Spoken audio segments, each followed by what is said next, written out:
നരേന്ദ്രമോദി സർക്കാർ അധികാരത്തിലേറ്റതിനു ശേഷം പ്രതിരോധ മേഖലയിൽ പ്രത്യേകിച്ചും ഇന്ത്യയുടെ പ്രതിരോധ മേഖലയെ കൂടുതൽ ശക്തമാക്കുന്നതിൻ്റെ ഭാഗമായിട്ട് ബഡ്ജറ്റിലുൾപ്പെടെ കൂടുതൽ തുക വകയിരുത്താൻ തീരുമാനിച്ചിരുന്നു.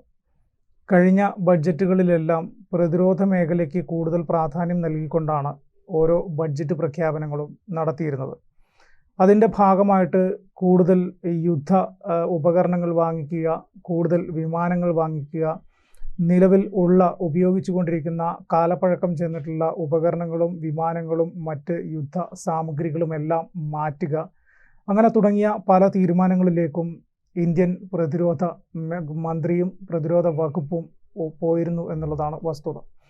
അതിൻ്റെ ഭാഗമായിട്ട് പുതിയ യുദ്ധ ഉപകരണങ്ങൾ നിരവധി ഇന്ത്യ വാങ്ങുകയും ചെയ്തു. കഴിഞ്ഞ 2021 സെപ്റ്റംബറിൽ സ്പെയിനുമായിട്ട് ഇന്ത്യ ഒരു കരാറിൽ ഒപ്പിട്ടിരുന്നു. കരാർ എന്ന് പറഞ്ഞു കഴിഞ്ഞാൽ സ്പെയിനിലെ എയർബസ് ഡിഫൻസ് ആൻഡ് സ്പേസുമായിട്ടാണ് കരാർ. 56 C-295 വിമാനങ്ങൾ വാങ്ങിക്കാനാണ് കരാറിൽ ഒപ്പിട്ടിരുന്നത്. ഈ വിമാനങ്ങൾ കാലാവധി കഴിയാറായ ആവ്രോ വിമാനങ്ങൾക്ക് പകരമായിട്ട് വ്യോമസേനയ്ക്ക് വേണ്ടി വാങ്ങുന്ന വിമാനങ്ങളാണ്. 5 മുതൽ 10 ടൺ വരെയുള്ള ഭാരങ്ങൾ വഹിക്കാൻ കഴിവുള്ള വിമാനങ്ങൾ ആണ് ഇത് എന്നുള്ളതാണ് വസ്തുത. അതായത് യുദ്ധ സമാനമായ അന്തരീക്ഷത്തിൽ അല്ലെങ്കിൽ മറ്റെന്തെങ്കിലും അടിയന്തര സാഹചര്യങ്ങളിൽ ഇന്ത്യയുടെ യുദ്ധമേഖലയ്ക്ക് വേണ്ടതോ അല്ലെങ്കിൽ അടിയന്തര സാഹചര്യങ്ങളിൽ പരിഗണിക്കേണ്ടതായിട്ടുള്ള സാധനങ്ങളെല്ലാം കൊണ്ടുപോകുന്നതിനും മറ്റുമായിട്ടാണ് ഈ വിമാനങ്ങളെ ഉപയോഗിക്കുക. ഇതൊരു യാത്രാ വിമാനമല്ല, മറിച്ച് ഞാൻ സൂചിപ്പിച്ചതുപോലെ യുദ്ധ സാമഗ്രികളൊക്കെ ഒരുപക്ഷെ ഒരു സ്ഥലങ്ങളിൽ നിന്ന് മറ്റൊരു സ്ഥലത്തേക്ക് കൊണ്ടുപോകേണ്ടി വരുമല്ലോ. അങ്ങനെയുള്ള സാഹചര്യങ്ങളിൽ ഉപയോഗിക്കേണ്ട വിമാനമാണ് ഈ പറഞ്ഞ C-295. ഈ വിമാനം 56 എണ്ണമാണ് ഈ പറഞ്ഞ സ്പെയിനുമായിട്ട് ഇന്ത്യ കരാർ ഒപ്പിട്ടിരിക്കുന്നത്. അതിൽ 16 എണ്ണം ഇന്ത്യക്ക് കൈമാറി എന്നുള്ളതാണ് നമുക്ക് ലഭിക്കുന്ന വിവരം. ബാക്കി 40 എണ്ണം ഇന്ത്യയിൽ നിർമ്മിക്കാനാണ് ഇപ്പോൾ തീരുമാനിച്ചിരിക്കുന്നത്. അപ്പോൾ അതിൻ്റെ ഗുണം എന്താണെന്ന് വെച്ച് കഴിഞ്ഞാൽ ഇന്ത്യക്ക് അതിൻ്റെ നിർമ്മാണ സാങ്കേതിക വശങ്ങളെല്ലാം മനസ്സിലാക്കാൻ സാധിക്കും. ഇനി ഭാവിയിൽ ഇത്തരത്തിലുള്ള വിമാനങ്ങൾ നിർമ്മിക്കണമെങ്കിൽ ഇന്ത്യക്ക് തന്നെ ഈ വിമാനങ്ങൾ മറ്റാരുടെയും സഹായം ഇല്ലാതെ നിർമ്മിക്കാൻ സാധിക്കുന്ന ഒരു ഘട്ടത്തിലേക്ക് കാര്യങ്ങൾ എത്തും എന്നുള്ളതാണ് നമുക്ക് മനസ്സിലാക്കേണ്ടത്. പലപ്പോഴും പല പുതിയ പ്രൊജക്റ്റുകളും ഇന്ത്യയിൽ തുടങ്ങുന്ന ഘട്ടങ്ങളിൽ നമുക്ക് മനസ്സിലാക്കാം അത് ഇന്ത്യക്ക് തന്നെ പിന്നീട് അതിവിദൂരമല്ലാത്ത ഭാവിയിൽ അത് ഇന്ത്യക്ക് തന്നെ നിർമ്മിക്കാൻ പറ്റുന്ന വിധത്തിൽ അല്ലെങ്കിൽ ഇന്ത്യക്ക് തന്നെ ആ പദ്ധതി സ്വയം നടപ്പിലാക്കാൻ പറ്റുന്ന വിധത്തിൽ ഇന്ത്യക്ക് വളരാൻ കഴിയും. ഇന്ത്യ അത് പെട്ടെന്ന് മനസ്സിലാക്കി എടുക്കും എന്നുള്ളതാണ് വസ്തുത. അത്തരത്തിൽ ഈ പറഞ്ഞ C-295 വിഭാഗത്തിൽപ്പെടുന്ന വിമാനങ്ങൾ ഇന്ത്യ വാങ്ങുന്നത് വഴി ഈ ഇന്ത്യക്ക് സ്പെയിനിലെ വിമാന നിർമ്മാണ കമ്പനിയുമായിട്ട് കൂടുതൽ അടുക്കാനും അവരുടെ ടെക്നോളജി ഇന്ത്യയിൽ ഉപയോഗിക്കുന്നത് വഴി ഇന്ത്യക്ക് ആ ടെക്നോളജി മനസ്സിലാക്കാനും സാധിക്കും. അപ്പോൾ ഞാൻ നേരത്തെ സൂചിപ്പിച്ചതുപോലെ തന്നെ ഇന്ത്യക്ക് പുതിയ വിമാനങ്ങൾ നിർമ്മിക്കാനും ഇന്ത്യക്ക് ഇതുപോലുള്ള പുതിയ വിമാനങ്ങളുടെ അപ്ഗ്രഡേഷൻസ് നടത്താനും ഉള്ള സാധ്യതകൾ മുന്നിലുണ്ട് എന്നുള്ളതാണ് വസ്തുത.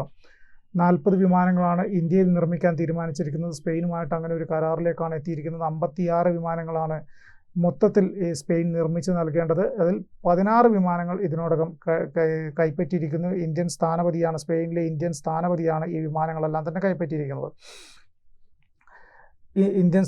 സ്പെയിനിലെ ഇന്ത്യൻ സ്ഥാനപതി ദിനേശ് കെ പട്നായിക്കും വ്യോമസേനയിലെ ഉന്നത ഉദ്യോഗസ്ഥരും ചേർന്നാണ് സെവിലിലെ Airbus Defence and Space assembly ലൈനിൽ നിന്ന് വിമാനം സ്വീകരിച്ചത്. അപ്പോൾ ഞാൻ പറഞ്ഞു വരുന്നത് ഇന്ത്യൻ വ്യോമസേനയും കരസേനയും ഒക്കെ ഈ ഓപ്പറേഷൻ സിന്ദൂറിന് ശേഷം ശക്തമായിട്ട് ഏത് സാഹചര്യങ്ങളിലും തിരിച്ചടിക്കാൻ പറ്റുന്ന വിധത്തിൽ സജ്ജരായിരിക്കുന്ന ഒരു സാഹചര്യമാണ് ഇപ്പോൾ ഉള്ളത്. ഓപ്പറേഷൻ സിന്ദൂറിന് ശേഷം പാകിസ്ഥാൻ്റെ ഭാഗത്തു നിന്ന് വലിയ ആക്രമണങ്ങളോ ഭീകരവാദ പ്രവർത്തനങ്ങളോ ഒന്നും താൽക്കാലികമായിട്ട് ഇന്ത്യയിൽ ഇതുവരെ നടന്നിട്ടില്ല എന്നുള്ളതാണ് വസ്തുത. അപ്പോൾ ഈ ഒരു ഘട്ടത്തിൽ മറ്റൊരു പ്രധാനപ്പെട്ട ഒരു കാര്യം എന്ന് പറഞ്ഞാൽ MiG-21 യുദ്ധവിമാനങ്ങൾ വിട പറയുന്നു. അതെല്ലാം മാറ്റാൻ തീരുമാനമാകുന്നു. എങ്ങും എത്താതെ തേജസ്.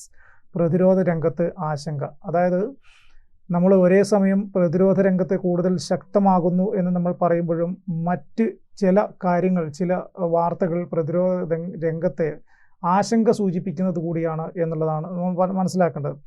62 വർഷക്കാലം സേവനം പൂർത്തിയാക്കി ഈ വർഷം MiG വിമാനങ്ങൾ ഇന്ത്യൻ വ്യോമസേനയോട് വിട പറയുകയാണ്. 62 വർഷക്കാലമായിട്ട് മിഗ് വിമാനങ്ങൾ ഇന്ത്യൻ വ്യോമസേനയുടെ ഭാഗമായിരുന്നു. വ്യോമസേനയുടെ എല്ലാ പരിപാടികളിലും എല്ലാ പ്രൊജക്റ്റുകളുടെയും ഭാഗമായിട്ട് മിഗ് വിമാനങ്ങൾ ഉണ്ടായിരുന്നു എന്നുള്ളതാണ് വസ്തുത. 2025 സെപ്റ്റംബർ 19 മിഗ് വിമാനങ്ങളുടെ അവസാന സ്ക്വാഡ്രനായ നമ്പർ 23 സ്ക്വാഡ്രനിലെ മിഗ് 21 ജെറ്റുകളുടെ അവസാന പറക്കൽ. ഏറ്റവും കൂടുതൽ കാലം വ്യോമസേനയ്ക്ക് വേണ്ടി സേവനമനുഷ്ഠിച്ച ഈ യുദ്ധവിമാനങ്ങൾ വിട പറയുമ്പോൾ പകരമെന്തെന്ന ആശങ്ക ഉയരുകയാണ്. മിഗ് 21 പകരമായിട്ട് ഉപയോഗിക്കാൻ ഉദ്ദേശിക്കുന്ന ലൈറ്റ് കോംബാറ്റ് എയർക്രാഫ്റ്റ് ഉൽപ്പാദനത്തിലെ മന്ദഗതിയാണ് ആശങ്കയ്ക്കിടയാക്കുന്നത്. അമേരിക്കൻ U-2 നിരീക്ഷണ വിമാനങ്ങളെ പ്രതിരോധിക്കുന്നതിന് വേണ്ടിയാണ് സോവിയറ്റ് യൂണിയൻ മിഗ് 21 വിമാനങ്ങൾ രൂപകൽപ്പന ചെയ്തത്. 1963 ഹൈ ആൾട്ടിറ്റ്യൂഡ് ഇൻ്റർസെപ്റ്റർ എന്ന നിലയിൽ ഇന്ത്യൻ വ്യോമസേന ആദ്യമായി മിഗ് 21 യുദ്ധവിമാനങ്ങൾ സൈന്യത്തിൻ്റെ ഭാഗമാക്കിയത് 1963. പിന്നീട് ഇതിൻ്റെ വിവിധ പതിപ്പുകൾ വ്യോമസേനയിലെത്തി. അതായത് മിഗ് 21 അപ്ഗ്രേഡ് ചെയ്ത പല പതിപ്പുകൾ വ്യോമസേനയിലെത്തി എന്നുള്ളതാണ് വസ്തുത. നിലവിൽ 18ഓളം മിഗ് 21 ബൈസൺ വിമാനങ്ങളുള്ള സ്ക്വാഡ്രനാണ് വ്യോമസേനയ്ക്ക് വേണ്ടി സേവനം തുടരുന്നത്. 42 ഫൈറ്റർ സ്ക്വാഡ്രനുകൾ വരെ പ്രവർത്തിപ്പിക്കാൻ വ്യോമസേനയ്ക്ക് അനുമതിയുണ്ട്. എന്നാൽ നമ്പർ 23 സ്ക്വാഡ്രൻ വിരമിക്കുന്നതോടെ ഇന്ത്യൻ വ്യോമസേനയുടെ സ്ക്വാഡ്രൻ ശേഷി 29 കുറയും. എക്കാലത്തെയും കുറഞ്ഞ എണ്ണമാണിത്. ഇന്ത്യൻ വ്യോമസേനയുടെ ചരിത്രത്തിൽ ഇത്രയും കുറഞ്ഞ സ്ക്വാഡ്രനുകളുള്ള ഒരു സമയം ഇന്ത്യൻ വ്യോമസേനയ്ക്ക് ഉണ്ടായിട്ടില്ല എന്നുള്ളതാണ്. അപ്പം എന്തായാലും എത്രയും പെട്ടെന്ന് തന്നെ എന്താണോ കുറവ് വന്നിരിക്കുന്നത്, എത്ര എണ്ണത്തിൻ്റെയാണോ കുറവ് വന്നിരിക്കുന്നത്, അത് നികത്താനുള്ള നടപടികൾ വ്യോമസേനയുടെ ഭാഗത്തു നിന്ന് ഉണ്ടാകും എന്നാണ് നമ്മൾ പ്രതീക്ഷിക്കുന്നത്.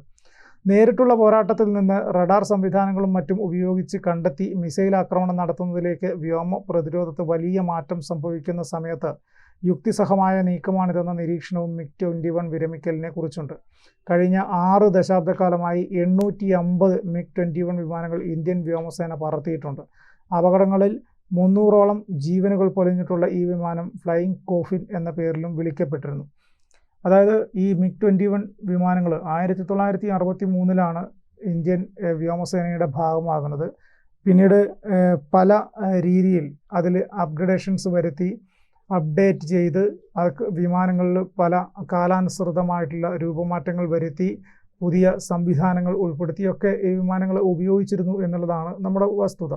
ഇപ്പോൾ ഏറ്റവും അവസാനമായിട്ടുള്ള ഈ മിഗ് 21 ഇവിടെ പറയുമ്പോൾ വലിയ ഒരു ഗ്യാപ്പ് വ്യോമസേനയിൽ, വലിയ വിമാനങ്ങളുടെ കുറവ് വ്യോമസേനയിൽ ഉണ്ടാകുന്നു എന്നാണ് മനസ്സിലാക്കുന്നത്. ആ 29 സ്ക്വാഡ്രനുകളിലാണ് ഇപ്പോൾ വിമാനങ്ങളുള്ളത്. അപ്പം സ്വാഭാവികമായിട്ടും ഈ നമ്മുടെ ഇന്ത്യയിൽ നിർമ്മിക്കുന്ന തേജസ് യുദ്ധവിമാനങ്ങൾ, നമ്മൾ കഴിഞ്ഞ കുറേ കാലങ്ങളായിട്ട് കേൾക്കുന്നതാണ് തേജസ് യുദ്ധവിമാനങ്ങൾ വരുന്നു എന്നുള്ളത്.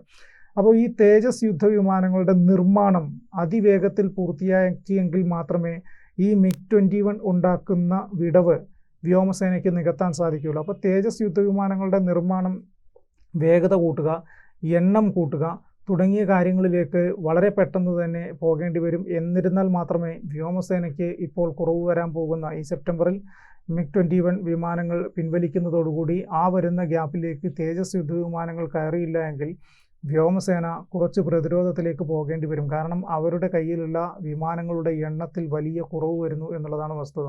സ്വാഭാവികമായിട്ടും നമ്മൾ നേരത്തെ സൂചിപ്പിച്ചതുപോലെ 5 മുതൽ 10 ടൺ വരെയുള്ള ഭാരം വഹിക്കാൻ പറ്റുന്ന വിമാനങ്ങൾ നമ്മൾ സ്പെയിനിൽ നിന്ന് കൊണ്ടുവരുമ്പോൾ അത് വ്യോമസേനയ്ക്ക് മുതൽക്കൂട്ടാണ്. പക്ഷേ എന്നാൽ ഇതുപോലുള്ള മിഗ് 21 പോലുള്ള യുദ്ധവിമാനങ്ങളുടെ കുറവ് വരുമ്പോൾ അത് നികത്താനുള്ള നടപടികൾ തേജസിൻ്റെ നിർമ്മാണ വേഗത കൂട്ടിയതുകൊണ്ട് മാത്രമേ സാധ്യമാവുകയുള്ളൂ. അപ്പോൾ നിർമ്മാണം എത്രയും പെട്ടെന്ന് പൂർത്തിയാക്കാൻ സാധിക്കും എന്ന് പ്രതീക്ഷിക്കാം, നമുക്ക് പ്രത്യാശിക്കാം. കൂടുതൽ വാർത്തകളും വിശേഷങ്ങളും നിങ്ങളിലേക്ക് എത്താൻ ABC മലയാളം സബ്സ്ക്രൈബ് ചെയ്യുക, ബെൽ ബട്ടണും അമർത്തുക.